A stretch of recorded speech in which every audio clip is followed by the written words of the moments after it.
January 14, 1945, 12:17 hours, west of Euskirchen, Western Germany. Oberleutnant Hubert Strassel holds position in the cockpit of his Focke-Wulf FW-190A8, leading a swarm of 4 fighters climbing through broken winter cloud.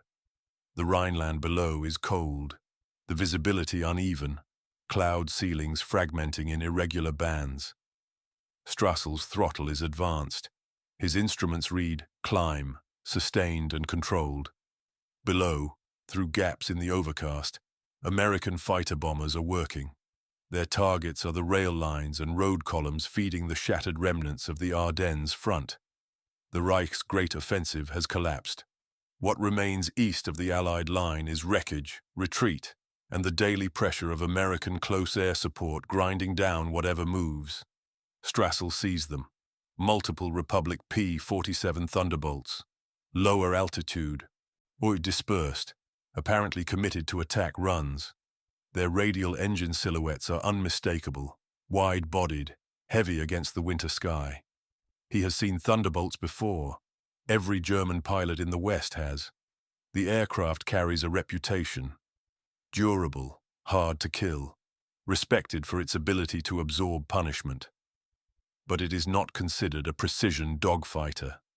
It is large. It is associated with weight and with the grinding work of ground attack. It is not the aircraft a German formation fears most in a turning fight. From Strassel's altitude, the geometry reads as favorable. The Americans are lower. They appear task-focused, their attention directed at the ground.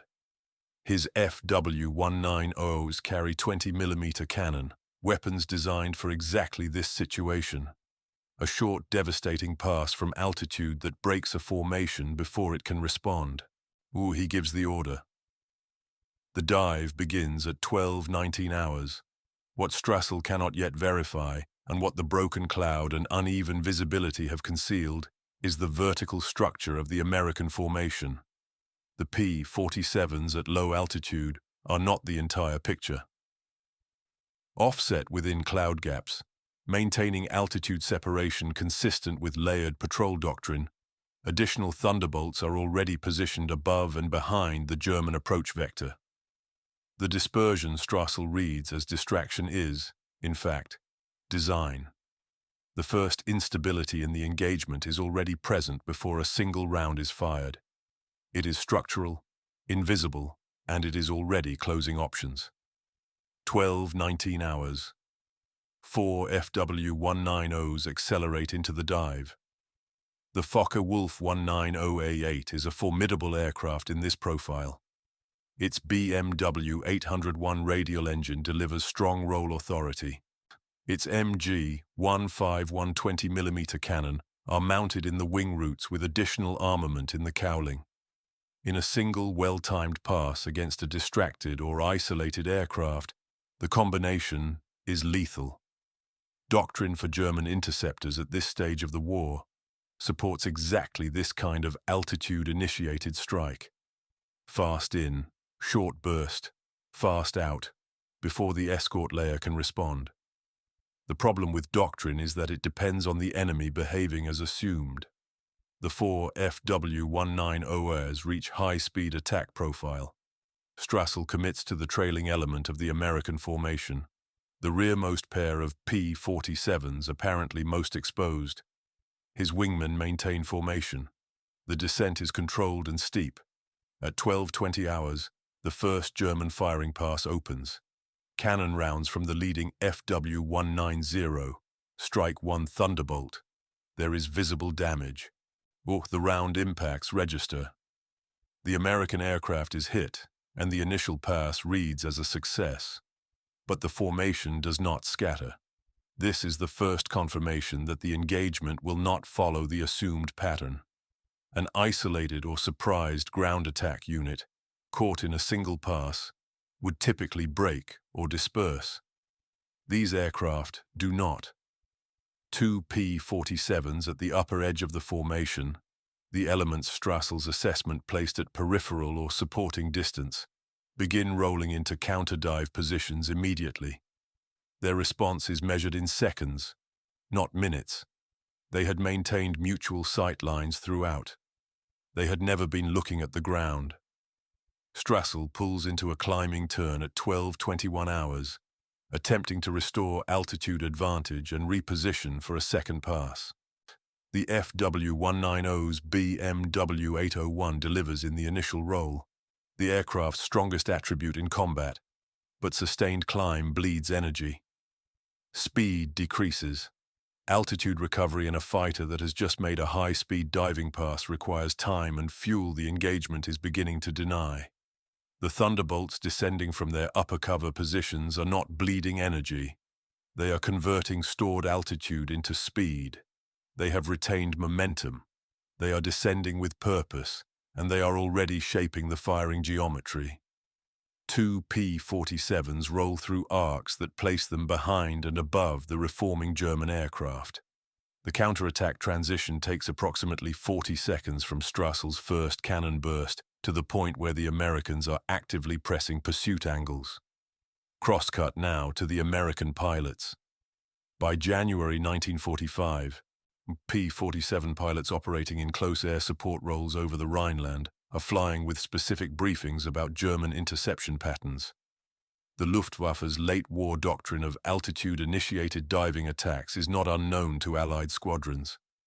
Vertical stacking, the practice of maintaining one or two aircraft offset above the primary strike element, has become standard. The lower element draws the German attack. The upper element converts altitude into a firing run against the attacker as he pulls out of his dive. The tactic does not require radio coordination to initiate. The upper cover pilots watch for the diving German aircraft and roll in when the pass begins. It is not improvised. It is rehearsed. Strassel's formation has, in the course of a single pass, triggered exactly the response it was designed to prevent. 12:22 hours. The engagement envelope compresses. The four German aircraft and the responding American elements are now in the same defined airspace. Altitude separation shrinking, speed differentials shifting in favor of the Thunderbolts. What was a controlled interception is now a dynamic engagement without a clean exit. The FW-190's armament is built around the 20mm cannon, a weapon that delivers explosive rounds of high destructive potential in short, accurate bursts. The weapon's limitation is volume. The ammunition belts are finite. The firing window for each burst is brief, measured in fractions of a second during a high-speed pass. The cannon's effectiveness depends on precise aim at close range under controlled conditions. The P-47 Thunderbolt carries 8 M2 Browning .50 caliber machine guns, 4 in each wing, synchronized, which each gun fires at a rate of approximately 750 to 850 rounds per minute. Combined, the 8 guns produce sustained ballistic output exceeding 3,000 rounds per minute. The individual round is smaller than the German 20mm shell. The impact of a single .50 caliber hit is not immediately catastrophic in the way a cannon round is. But the Americans are not firing single rounds. They are firing streams.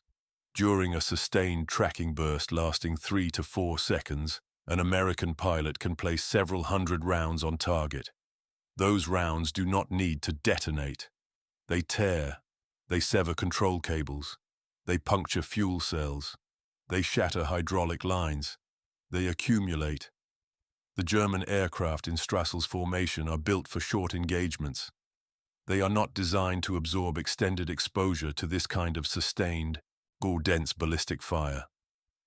At 12:22 hours, one FW-190 in the formation absorbs a sustained American burst to the wing root and fuselage. The hits are not concentrated in a single explosive impact. They walk across the airframe in a tight cluster. Fuel line damage begins immediately. The aircraft does not explode. It starts to bleed. The pilot attempts to maintain position in the formation. He cannot. The aircraft's response changes. The wing is compromised. He begins falling behind the tight formation geometry that German mutual cover doctrine requires. At 12:23 hours, Strassel attempts to descend toward lower altitude, seeking to use the terrain floor as a boundary that limits the Americans' diving attack angles and potentially restores some maneuvering room. It is a reasonable tactical instinct. It is also a move the P-47s can follow. The Pratt & Whitney R2800 double Wasp engine powering each Thunderbolt is turbo-supercharged. This means the engine maintains its rated power not just at sea level, but at altitude, and the turbo system allows it to sustain performance through a wide range of power settings. The Thunderbolt does not slow in a dive. It does not lose the Americans' speed advantage as Strassel descends. The terrain floor is not the boundary Strassel needs it to be. A second FW-190 takes sustained .50 caliber hits at 12:23 hours. The cockpit area absorbs several rounds. The aircraft carries armored plating behind the pilot's seat, a design feature that has saved German pilots before. Some rounds deflect, but the canopy shatters. Control surface response degrades. The pilot is not immediately incapacitated, but the aircraft is deteriorating. Smoke begins trailing from the second damaged FW-190 at 12:23 hours and 40 seconds. The formation is now 3 functional aircraft, then 2.5, then 2, measured not in discrete losses, but in the progressive degradation of aircraft capability and pilot capacity to maintain mutual cover. Crosscut to Jagdgeschwader 301's operational standing in January 1945. The unit had transitioned through multiple roles across the war, originally engaged in bomber escort and offensive operations. By late 1944 and into 1945, JG 301 was one of several German fighter wings reassigned to Reich defense duties. The mission profile was reactive. Allied bomber formations crossed into German airspace in numbers and frequencies that forced the Luftwaffe into a constant defensive posture. Intercept vectors were calculated under pressure, launched with whatever aircraft were serviceable, and executed against formations that had already crossed into German territory. Fuel supply to Luftwaffe units in January 1945 had been severely disrupted by Allied strategic bombing of synthetic oil facilities and by the Wehrmacht's consumption during the Ardennes offensive. Sortie rates had dropped. Training for replacement pilots had been compressed. Men were reaching operational units with fewer flight hours than at any previous point in the war. Strassel represents the experienced end of JG 301's pilot inventory at this moment. His combat record and his reputation for aggressive tactics are not in question. What is in question, in this moment over Jostkirchen, is whether experience built on Luftwaffe tactical doctrine is sufficient against an Allied force that has spent 3 years adapting to and defeating that same doctrine. The answer is arriving at 12:24 hours. The engagement has been running for 5 minutes from Strassel's first dive order. 2 aircraft in his swarm are damaged, 1 critically. The formation's mutual cover geometry has frayed. The Germans are no longer executing a coherent interception. They are managing individual survival.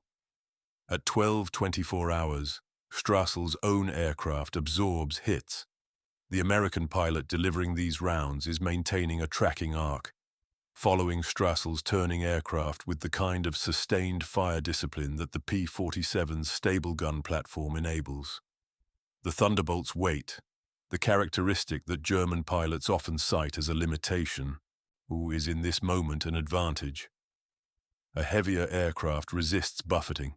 It holds a firing arc. It is a stable gun platform in a way that lighter, more maneuverable aircraft sometimes are not. Rounds strike Strassel's engine cowling. Additional hits register on the fuselage. The BMW 801 receives damage to external components. Oil pressure begins to drop. The change is not immediate engine seizure. It is the beginning of a mechanical countdown. Smoke enters the cockpit. Not the catastrophic smoke of an engine fire, not yet, but the acrid, thin smoke that tells a pilot his aircraft is injured and the injury is getting worse. Strassel recognizes at this moment what the engagement has become. This is the irreversible pivot. He had initiated the dive with an interception intent, though the assumption underpinning that intent was specific. The Thunderbolts below were committed to ground attack, their attention divided, their formation loosely grouped and vulnerable to a coordinated cannon pass from altitude. A single destructive pass would disrupt the American unit, remove its ability to respond coherently, and allow the German swarm to reposition for follow-on attacks or disengage cleanly. Every element of that assumption has proven incorrect. The Americans were not committed to ground attack. They were running a structured combat patrol with vertical layering that the broken cloud had concealed. They had maintained mutual sight lines throughout. When the German diving attack began, the upper cover elements did not need orders to respond. They rolled in as planned. The Thunderbolts did not scatter. They converged. And the weapon system Strassel relied upon, the 20mm cannon's short destructive burst, has been answered by a weapon system he underestimated. 8 synchronized .50 caliber guns, delivering sustained fire across extended tracking arcs, striking repeatedly rather than decisively, accumulating damage rather than applying shock. The FW-190 is not built to survive extended exposure to that kind of fire. No aircraft is. The door has closed. Disengagement at 12:24 hours is no longer a tactical choice being made from a position of strength. It is a survival action being attempted from a position of mechanical damage, depleted formation coherence, and ammunition expenditure without the result that justified expenditure. There is no altitude cushion. There is no fuel margin for prolonged maneuvering. There is no second formation waiting to cover the German withdrawal. Strassel turns west. He does not issue a coordinated break-off order. The radio environment in this phase of the engagement is fragmented. The combination of rapid maneuvering, multiple simultaneous communications attempts, and engine damage reducing his own system's reliability means that centralized command of the swarm has effectively ceased. Each surviving German pilot is making individual survival decisions. This is the collapse. 12:25 hours. One FW-190 breaks from the remaining formation elements and attempts a low-altitude escape run to the east, seeking terrain masking and the hope that the pursuing Americans will not follow below a certain altitude over contested ground. The logic is sound in theory.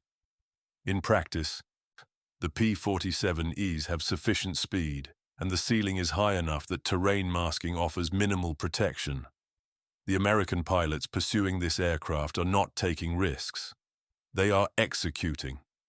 They split into staggered pursuit arcs, one aircraft maintaining a direct pursuit angle while a second offsets to the right, cutting off the lateral escape vector. The German pilot has two choices: turn into one pursuer and accept a head-on exchange, or continue straight and accept a sustained tracking burst from the rear. He continues straight. The pursuing P-47 fires an extended burst. Allied after-action reports from this period describe the resulting strikes in specific terms. Tracer convergence confirmed, multiple hits to fuselage and tail section, control surface response lost. The FW-190 rolls inverted at low altitude. When there is no recovery, the aircraft descends in an uncontrolled spiral. 12:26 hours. The second critically damaged German aircraft, the one that absorbed wing root and fuel system hits at 12:22 hours, has been losing structural integrity for 4 minutes. The fuel system damage is now feeding visible flame from the port wing. The pilot is still in the aircraft. Whether he attempts to control it or is incapacitated is not recorded with precision in available sources. What is recorded is the outcome. The aircraft impacts terrain west of Euskirchen within minutes of the engagement's opening dive. 2 FW-190Os are gone. Strassel's aircraft is continuing west under reduced engine power. The BMW 801's oil pressure drop has continued. Throttle response is degraded. The engine is running on reduced efficiency, and the smoke in the cockpit has not cleared.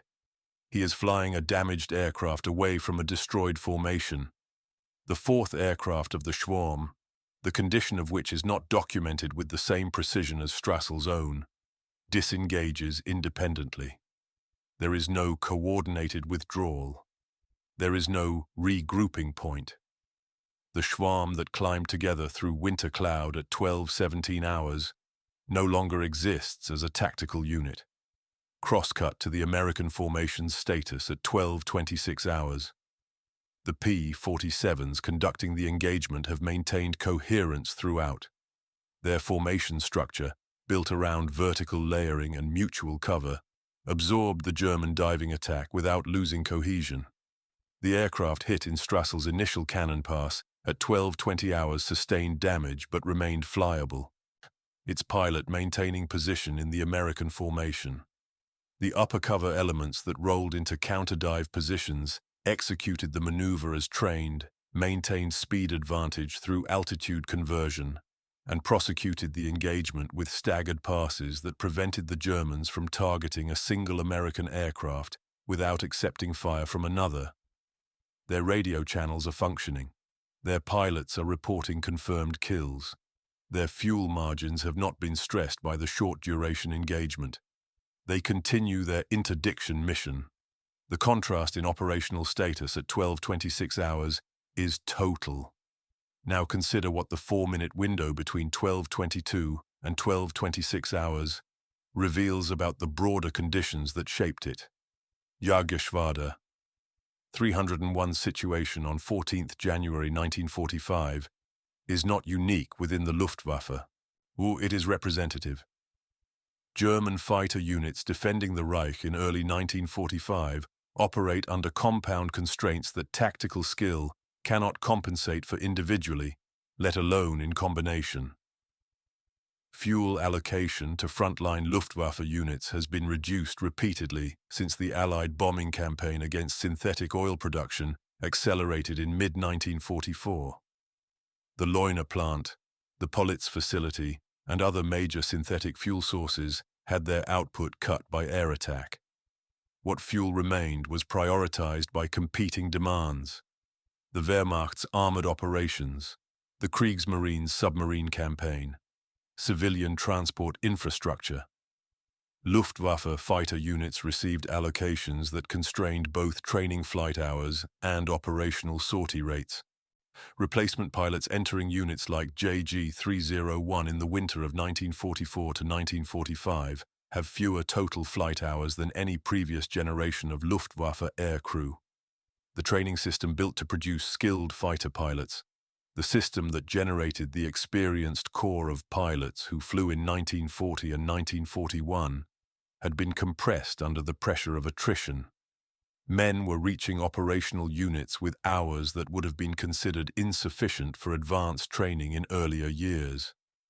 Strassel himself represents the experienced layer.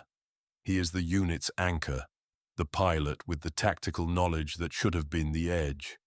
But experience built within a doctrinal framework produces pattern recognition that the opposing force has had 3 years to study, counter, and systematically defeat. The diving interception from altitude was not an improvised choice on 14th January 1945.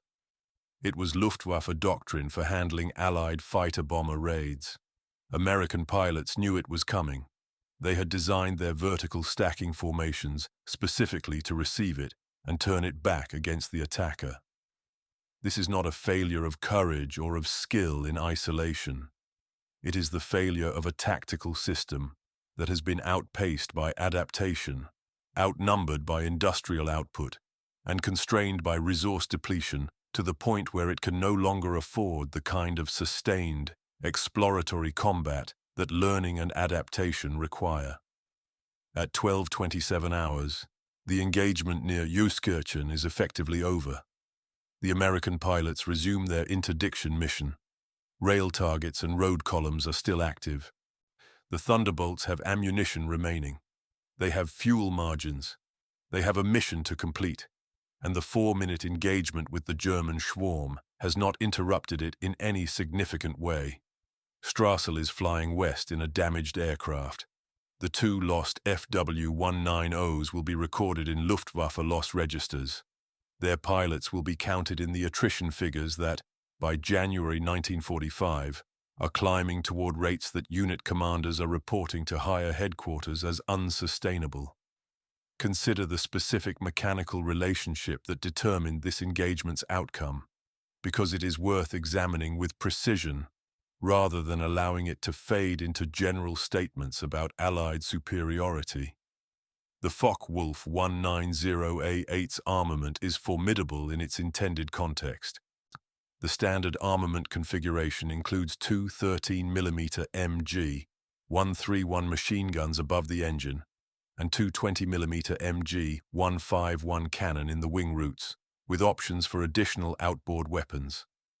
The 20mm round, when it connects, delivers explosive energy sufficient to destroy aircraft components, rupture fuel tanks with ignition probability, and incapacitate pilots even through armor. The weapon is optimized for destructive single-pass performance. Its limitation is the physics of accuracy under high deflection conditions. A fast closing pass at high relative speed gives the pilot a firing window of approximately 1 to 2 seconds. In that window, he must align, fire, and observe results. If the target maneuvers, if the geometry is not perfect, if the convergence distance is slightly off, the cannon rounds miss or produce partial damage. The weapon rewards the perfectly executed attack and punishes the imperfect one. The 8 M2 Browning machine guns in the Thunderbolt produce a different ballistic physics problem for the target. The pilot does not need perfect geometry for a fraction of a second. He needs adequate geometry for 3 to 4 seconds. The rounds do not need to hit a specific structural point. They need to hit the aircraft repeatedly. Wing skin, fuel lines, control cables, hydraulic systems, the pilot himself, all are vulnerable to .50 caliber rounds that do not need to be precisely aimed to produce cumulative structural failure. Allied gun camera footage from this period of the war consistently shows extended tracking bursts that would be impossible with the cannon-centric armament of German fighters. The Americans are not shooting at specific components, though they are saturating a zone of airspace through which the German aircraft must fly. This is not a superior weapons system in all contexts. Against heavy bombers with concentrated defensive fire, the .50 caliber's smaller individual round was less immediately destructive than the German cannon against a single bomber's airframe. But against maneuvering fighters in a close engagement, the volume and sustained nature of American fire proved devastating. The engagement near Euskirchen is a compressed example of this dynamic. Strassel's first pass damaged 1 American aircraft. 1 cannon pass in a short engagement window, damage confirmed.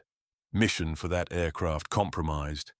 The Americans' response delivered cumulative fire to 3 German aircraft over a 4-minute sustained engagement period. 2 aircraft lost. 1, Strassel's own, be damaged and retreating with mechanical failure developing. The exchange ratio does not require extensive analysis. It speaks directly. Crosscut to the broader Allied air picture over Western Europe on 14th January 1945. On any given day of reasonable weather, Allied air forces operating from bases in England, France, Belgium, and the Netherlands field hundreds of sorties against targets in Western Germany. The 8th Air Force's heavy bomber stream, when committed, sends over 1,000 aircraft against a single target complex. The 9th Air Force's fighter bomber wings operate in rotating shifts against transport, armor, and artillery targets. The RAF's 2nd Tactical Air Force covers the British sector with the same density.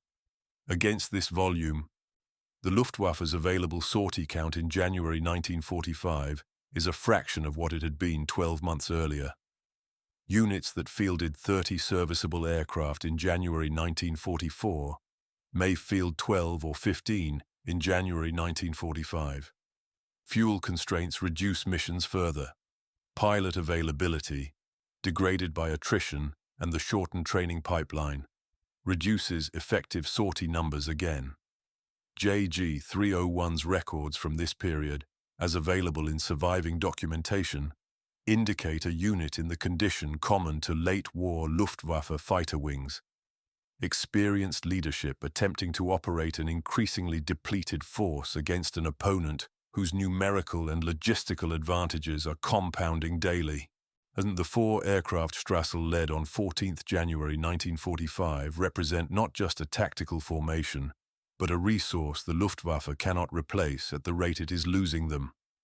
Each FW190A8 lost over Euskirchen required raw materials extracted from increasingly strained German industrial supply chains, manufacturing time in factories under regular Allied bombing attack, transportation to a forward airfield through a logistics network under constant interdiction, and the training investment of a pilot who can no longer be trained at the pace the loss rate demands. Each P-47 lost in the same engagement, and one was damaged, though the available record suggests it continued flying. It can be replaced from American production lines running at rates that German planners had assessed as theoretically possible and practically unachievable for their own industry. The arithmetic is not complex. It is simply brutal. Now return to Hubert Strassel at 12:28 hours, flying a damaged aircraft west over the Rhineland. The immediate technical problem is the BMW 801's oil pressure. The engine has sustained hits to external components, and without adequate oil circulation, the engine will seize. Oil temperature will rise as the lubricant is lost. The engine will begin to lose power in stages before it stops completely. The question for Strassel is whether the aircraft will reach an airfield before that happens. He is west of Euskirchen. The nearest Luftwaffe airfields capable of receiving damaged aircraft are behind him to the east, or ahead and west, the latter potentially within range of Allied ground forces' forward positions. His actual course and the outcome of this phase of his flight are not documented with the precision that the engagement itself has been recorded in Allied after-action reports. What is documented is the engagement result. 2 FW-190s lost within approximately 4 minutes of the initial dive, the German Schwarm destroyed as a tactical unit, and an American formation that resumed its interdiction mission without significant interruption. Allied pilots who participated in similar engagements during this period submitted after-action reports that follow a consistent pattern. Multiple short-duration engagements against German interceptors attempting diving attacks. German formations initially holding altitude advantage, or a counter-dive maneuver by upper-cover American elements. Sustained fire from 8-gun platform creating cumulative damage. German formation cohesion breaking within minutes. German aircraft lost or disengaging individually. The pattern appears in report after report through January and February 1945. It is not a single exceptional event. It is the operational reality of Luftwaffe interception attempts against layered American formations during the final winter of the war in Europe. Consider the 3 assumptions that underpinned Strassel's decision to dive at 12:19 hours and how each one failed. The first assumption was that the American formation was committed to ground attack, and therefore its attention was divided. The P-47s were indeed conducting interdiction, but the upper cover element, offset within the broken cloud, was not committed to ground attack. It was covering the lower element specifically against this kind of diving interception. The assumption failed because it relied on a snapshot of visible aircraft rather than an understanding of American tactical doctrine at this stage of the war. The second assumption was that the FW-190's cannon armament would deliver decisive damage in the first pass, disrupting the American formation before it could respond coherently.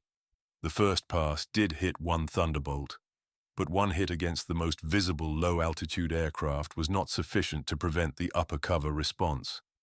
The assumption failed because the decisive first-pass doctrine requires that the target formation have no prepared counter, and this formation did.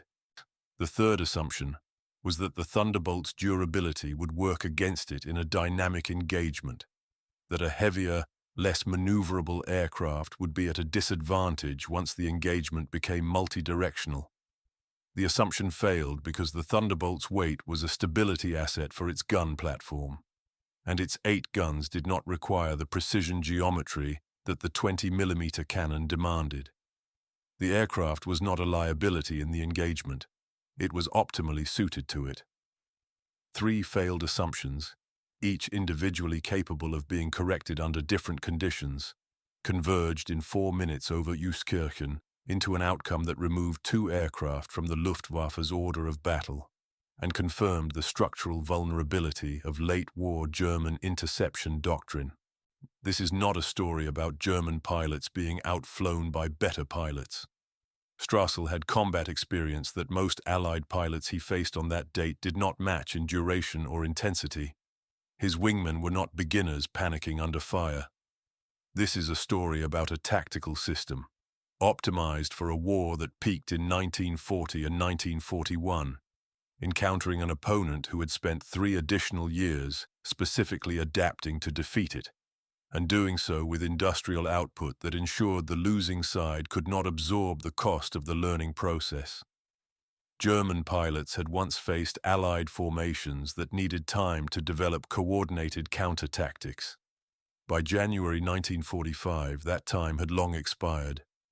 The vertical stacking that trapped Strassel's diving attack, the sustained fire discipline that accumulated damage across 4 minutes, the radio coordination that kept American formation cohesion intact while German radios degraded with engine damage, all of it was the product of years of iterative operational learning on the Allied side, combined with an industrial base that could sustain the experimentation without catastrophic unit attrition.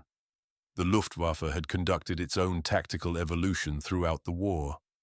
German pilots and commanders had developed and refined interception doctrine, anti-bomber formation attacks, and counterfighter tactics that were, in isolation, technically sophisticated.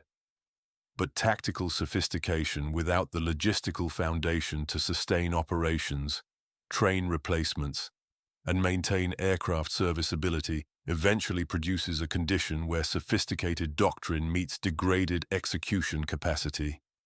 January 1945 is that condition. On Jagdgeschwader 301's records from this month and the weeks that follow show it. Sorties launched, aircraft lost, pilot casualties, and alongside those numbers, the replacement figures, insufficient, late, with pilots rated below the standard of those they are replacing. The 4 aircraft that Strassel led into winter cloud at 12:17 hours on 14th January 1945 represented a meaningful fraction of his unit's daily sortie capacity. 2 of them did not return. The replacement process for those aircraft and those pilots, if it occurred at all, would draw on a pool that was already depleted and would produce aircraft and pilots of declining marginal quality. The Americans lost 1 aircraft damaged. Its replacement, if needed, would have been processed through a logistics chain that operated at a level of efficiency and volume that German planners could calculate but not replicate. The engagement near Euskirchen lasted approximately 4 minutes from first dive to the point where the German formation ceased to function as a coordinated unit. In those 4 minutes, 8 American .50 caliber machine guns on each participating Thunderbolt delivered the kind of sustained, cumulative fire that the German tactical system had not been adequately designed to withstand. The German cannon, precise and destructive in its intended single-pass context, was not wrong as a weapon. It was mismatched against the specific conditions of this engagement. Extended, though multi-directional contact in which the firing geometry was never stable long enough for the precision the cannon required, and the opponent's weapon system performed well precisely because it did not require that precision. The myth of German cannon superiority as a decisive factor in close engagements was not false in all contexts. Against heavy bombers in tight formation, the cannon's explosive round remained lethal. Against American fighters in 1945, operating in layered formations with 8-gun platforms and years of refined counter-doctrine, the myth's operational basis had eroded. Allied after-action reports from this period do not frame their engagements as exceptional victories. They describe the engagements in matter-of-fact operational language: contact made, counter-maneuver executed, fire delivered, aircraft destroyed, mission resumed. The tone is procedural. It is the tone of a force conducting routine operations, not the tone of a force fighting for survival. The Luftwaffe's equivalent reports from this same period have a different texture. Units reporting losses consistently note the difficulty of replacement, the serviceability issues, the fuel constraints. What was once recorded as the cost of doing business had become the cost of existence. Strassel landed his damaged aircraft. The details of where and in what condition are not preserved with precision in the available record. The BMW 801 may have held together long enough. It may not have. The documentary record is specific about the engagement and its outcome for his formation. It is less specific about his individual fate in the minutes after the engagement ended. What the record is clear about is this. On 14th January 1945, a swarm of 4 experienced German fighter pilots flying one of the Reich's most capable frontline interceptors initiated a doctrinally correct diving attack against what they assessed as a vulnerable American formation, and within 4 minutes that swarm had ceased to exist as a tactical unit. 2 aircraft were destroyed. 2 survivors disengaged under damage or mechanical stress. The Americans continued their mission. The Luftwaffe's margin for error over the Reich had been shrinking since the defeat at Kursk in the east changed the strategic balance, since the Allied invasion in Normandy opened the Western Front at scale, since the bombing of synthetic oil facilities began reducing sortie rates from the summer of 1944 forward. Each constraint had narrowed the operational space in which German tactical skill could operate. By 14th of January 1945, that margin had reached a point where a single 4-minute engagement could illustrate the entire strategic condition. Not because the engagement was exceptional in scale or in the identity of the combatants, but because it was ordinary. This kind of engagement was happening across the Western Front, every day, in every weather window that Allied operations could use. The cumulative loss rate was not sustainable. The replacement rate was insufficient. The fuel allocation was declining. The pilot quality at the replacement level was falling. The Allied sortie rate was constant and growing. The engagement near Euskirchen was not a decisive battle. It was a measurement. It measured the distance between what the Luftwaffe's tactical doctrine assumed was possible and what the operational reality of January 1945 permitted. That distance had become uncrossable. The Reich's air defense in daylight over Western Germany was no longer a contested domain in any operationally meaningful sense.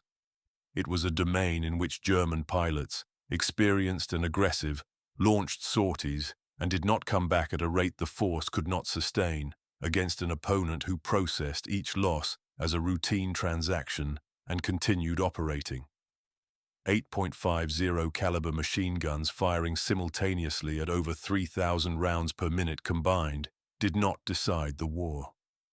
The war was being decided by the same forces that had put those guns in the sky in sufficient numbers to cover every rail line, every road column, or every airfield approach in Western Germany every flyable day. What the 8 guns did, in 4 minutes over Euskirchen, was make the strategic reality visible in tactical terms. The Schwarm that climbed into winter cloud at 12-17 hours came back in pieces. or not at all. The Americans refueled, rearmed, and continued interdiction operations.